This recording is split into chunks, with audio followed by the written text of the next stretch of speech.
Assalamualaikum warahmatullahi wabarakatuh.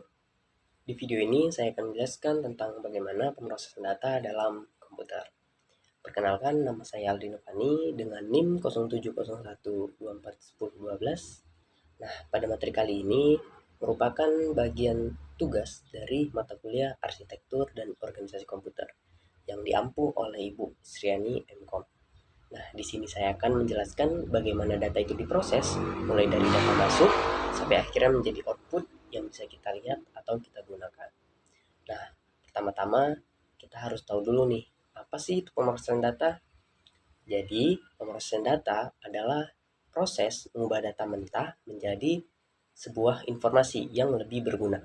Misal, data teks atau angka ataupun input dari user yang awalnya itu belum jadi apa-apa, tapi setelah diproses oleh komputer itu bisa menghasilkan perhitungan, laporan ataupun bisa ditampilkan di layar.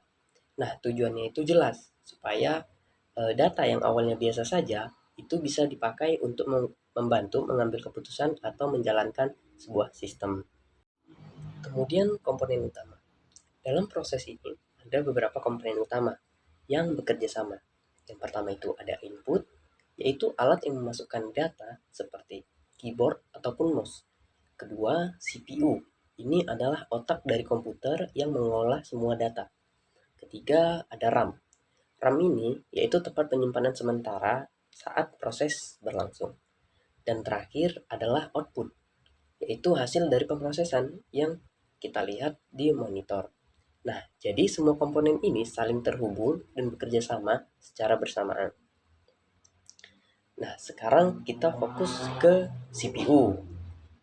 Karena ini bagian paling penting. CPU bisa dibilang sebagai otaknya komputer. Dalam CPU itu ada beberapa bagian utamanya lagi, yaitu yang pertama ada CU, yaitu control unit, yaitu tugasnya mengatur jalannya instruksi. Kedua ada ALU yang bertugas melakukan perhitungan dan operasi logika seperti AND, OR, NOT. Dan yang ketiga yaitu register, yaitu tempat penyimpanan kecil yang sangat cepat untuk data sementara. Nah, semua proses inti ini terjadi dalam CPU.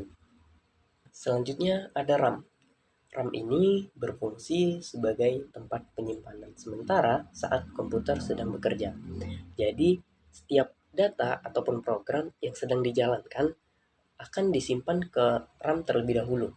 Makanya, semakin besar RAM, biasanya komputer bisa bekerja lebih cepat dan lebih lancar.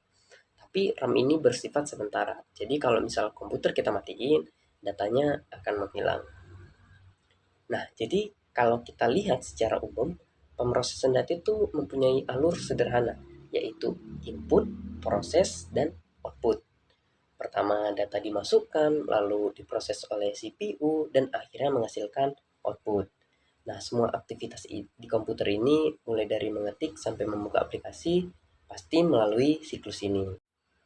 Nah, di dalam CPU sendiri ada proses yang disebut dengan fetch, kode, dan execute. Fetch itu proses pengambilan instruksi dari memori. Kemudian decode yaitu menerjemahkan instruksi tersebut supaya bisa dipahami. Dan execute yaitu menjalankan instruksi tersebut. Nah, proses ini terjadi terus-menerus dan sangat cepat. Bahkan bisa miliaran kali dalam 1 detik. Sebagai contoh sederhana, misal kita mengetik 2 ditambah 3. Nah, inputannya berasal dari keyboard, lalu dikirim ke CPU. Nah, CPU ini akan proses dengan bantuan ALU untuk melakukan penjumlahan. Dan hasilnya yaitu 5 dan akan ditampilkan di layar sebagai outputnya. Walaupun terlihat sederhana, proses di dalamnya sebenarnya cukup kompleks. Jadi bisa disimpulkan bahwa pemrosesan data adalah proses penting nih dalam komputer yang melibatkan banyak komponen. CPU sebagai pusat utama dibantu oleh RAM, input, dan output. Semuanya bekerja sama untuk mengubah data menjadi informasi yang lebih berguna. Jadi setiap aktivitas yang kita lakukan di komputer sebenarnya melalui proses ini. Mungkin hanya itu saja yang bisa saya sampaikan. Jika ada kesalahan dalam penyampaian saya minta maaf. Assalamualaikum warahmatullahi wabarakatuh.